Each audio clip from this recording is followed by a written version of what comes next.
Hello everyone, welcome back to episode number 9 of BrickSide Chat. Number 9, we're almost at double digits, that's really cool. For those of you just joining us who have not seen a BrickSide Chat, this is my weekly kind of Q&A series where I answer your guys' questions from the past week in every Sunday's video. With that being said, if you have any questions, be sure to put them in the comments below and I'll be sure to answer them in next week's episode, number 10, finally reaching double digits. With this week, let's start with the first question, which is from Felipe. It says, is there any disadvantage to having a store that only sells Technic parts? Potentially, but potentially not. Depends how you do it. I think the answer is if you have a variety of Technic pieces and you really do specialize in that, people may visualize and see your store as the Technic parts store. So if they ever need a Technic part and they've purchased from you or if they've seen your store, they might think of your store again for that. With that being said, it is kind of hard to stock on if you, and fill up your inventory with. Some of the Technic pieces or Technic sets, I guess, in general, don't go on sale. They're hard to get on a discount.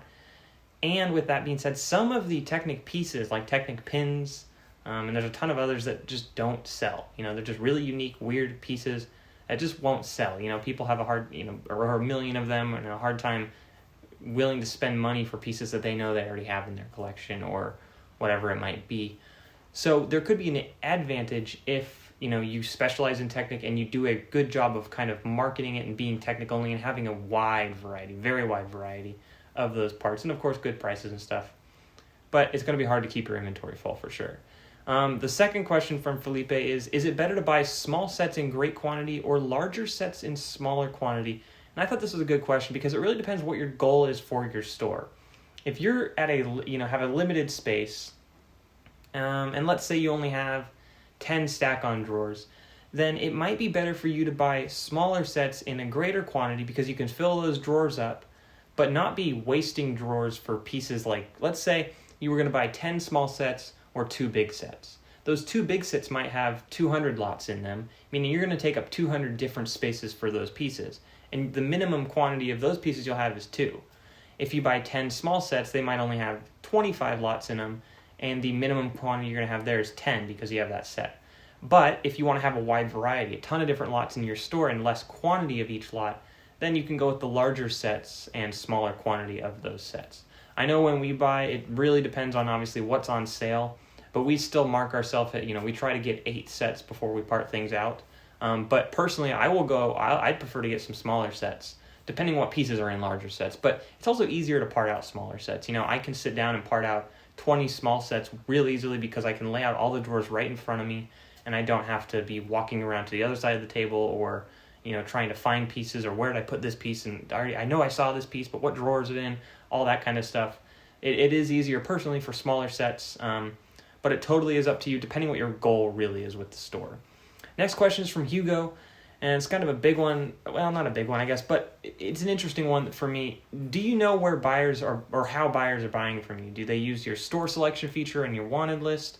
Or is it a search for a particular part? Or is it the YouTube channel? Or the diversity of the parts in your store?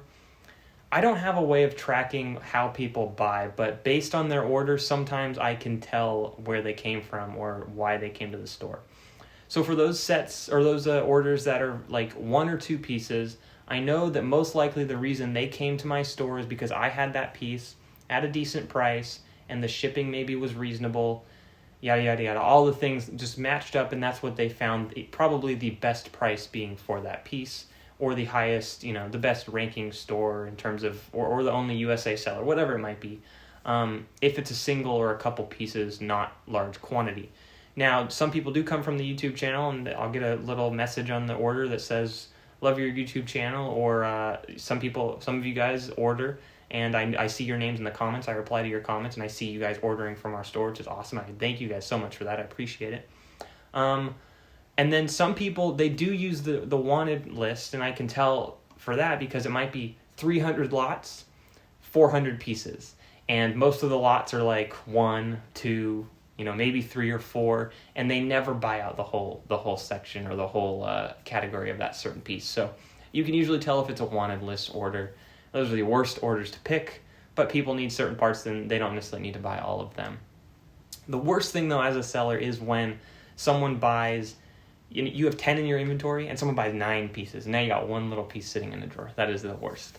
But I don't have a way to track where they came from. It would be interesting, though, to see that.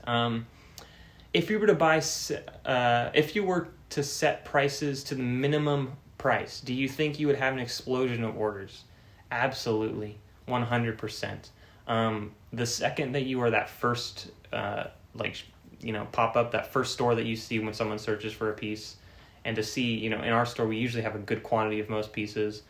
We have good feedback, high or fast shipping, cheaper shipping. It's not like we're charging crazy amounts and stuff. I totally believe we'd have an explosion of orders and an explosion of very small orders.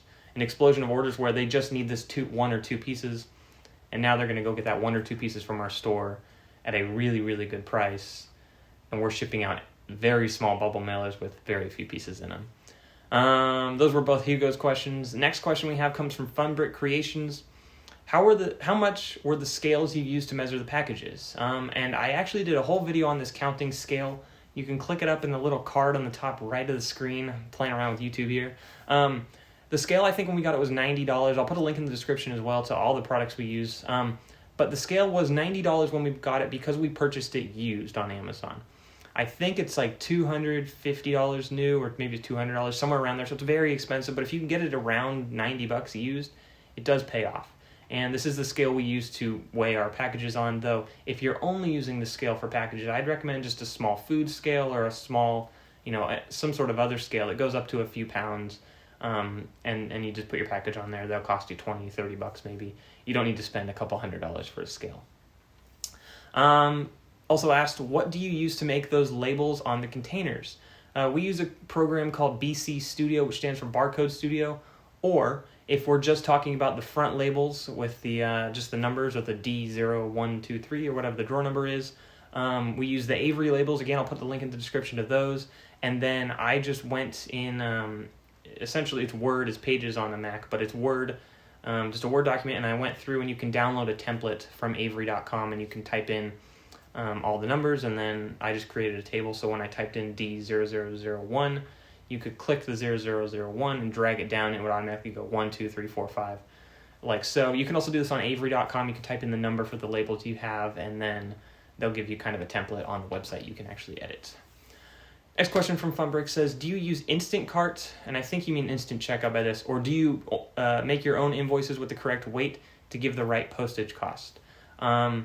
We have an option for Instant Checkout, or they can ask for an invoice on their order. I prefer the Instant Checkout to make sure they pay right away. There's no kind of delay in the payment. But that does mean that we've gone through and we've calculated, or roughly calculated, what the shipping is going to be for them. So our cheapest is $3.94 for shipping, and then it goes up to $5.15, and then $7.83, I think, and then the next one is $12 something, and that $12 something is when we move to the flat rate boxes.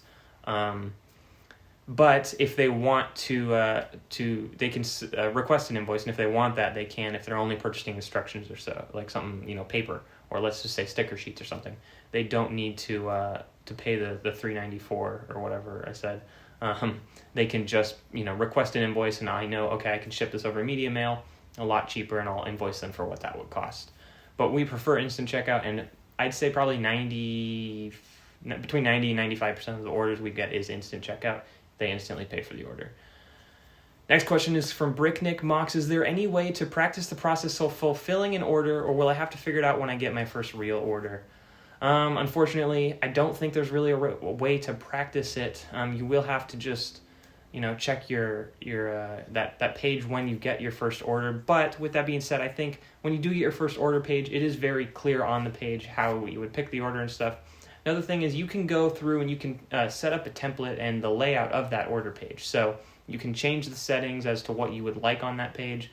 You can add temporary checkboxes. I know I went over that in one of my navigating BrickLink videos. Again, I'll put it up there as one of the little card pop-up things, and I would check out that video if you want to see those settings there, which kind of ties into the next question that BrickLink Mox has. Can I see my messages, etc., that would be sent out from a buyer's perspective, or do I need to ask a friend to place an order?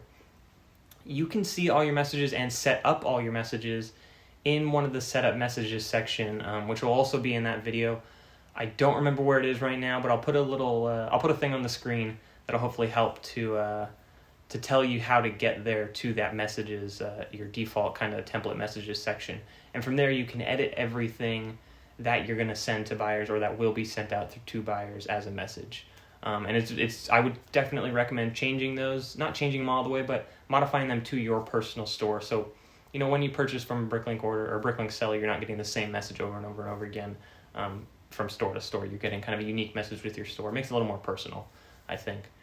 With that being said, that's all the questions I have for this week. Again, thank you guys so much for watching. If you have any questions, like I said, put them in the comments below. Anything I talked about, I'll put the links in the description. And hopefully this was a good video. We're on number 10 next week. I'm excited for that one. If you're not subscribed yet, click that subscribe button. If you like the video, give it a big thumbs up. Thank you guys so much for watching. We'll see you in next week's video and right tomorrow morning for Monday's video. Thanks, guys. Have a good one.